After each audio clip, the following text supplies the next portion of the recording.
Labyrinth of Zangetsu is a celebration of traditionalism. Its art, its story, and its gameplay all harken back to a mythologized Japan of old, both with its ink-infused hand-brush style and its dudes-in-a-line first-person dungeon-crawling RPG gameplay.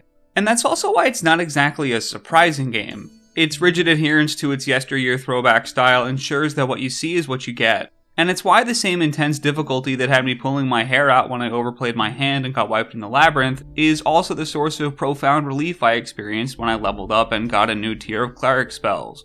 It's not going to convert anyone that doesn't already have a fondness for the genre, but its clean and simple execution of its classic tenets are a reminder of why they're classic in the first place.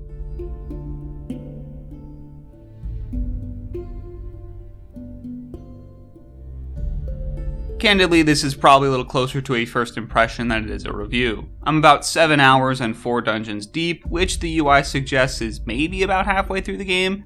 If you're looking for an endgame analysis, that's something I can't give, yet I enjoyed what I played and wanted to spotlight the game regardless. Because Labyrinth of Zangetsu is as dungeon RPG as it gets, and it manages to do so much with so little. Simple alternations between stocking up in town and going back out for another expedition serve as your traditional flow. But what wasn't there was any sort of risk-reward mechanic to disincentivize flipping back and forth between them at whim. When you're stuck in Labyrinth of Zangetsu, one of the best plays you can make is just to stay near the dungeon's entrance, farm some early mobs, then go back to town and heal up for free. That's the kind of old school we're working with, and it's also something that will morph from a cheesy tactic to an integral strategy because of the challenging enemy mobs and the high stakes that come with dying to them. A team death in the labyrinth is effectively permanent, with the caveat that corpses and items can be retrieved by a future party. But good luck getting there again without everything you've lost. You'll have to resort to going back to base and recruiting a whole new party, one you'll create with stat rolls, race and class selection, and even picking from a small list of portraits that hopefully look like whatever fighter you envisioned for yourself.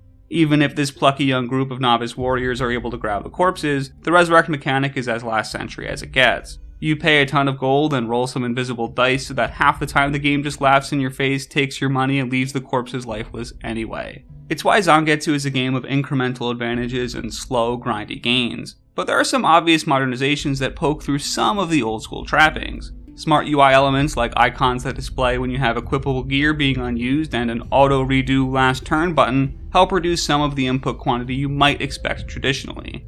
Which is also why it's so weird that some other parts of the game don't have improvements like that. The chests that enemies drop on death need to be inspected, disarmed, and opened with multiple different inputs governing each. That goes double for later chests that have multiple traps on them. A test to ensure you've got your party stat distribution correct for sure, but maybe a little too frequent for how time consuming they are to open.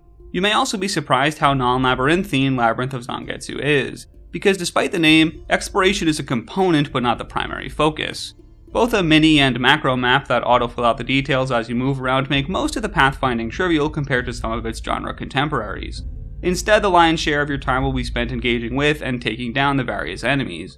A front and backline party formation will have you hiding your mages behind as beefy a wall as you can make and letting them blast away. And limited spell usage per run will have you fleeing back to town when you're exhausted.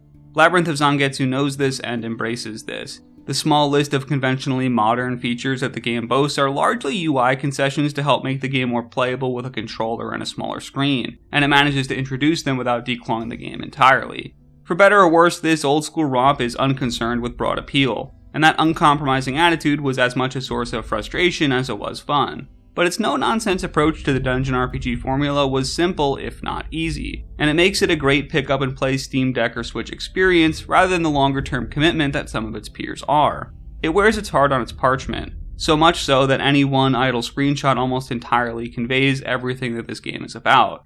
But just like its traditional ink-focused art style, Zangetsu finds beauty in what's old. Just don't forget that sometimes that means clicking a dozen prompts to open one chest.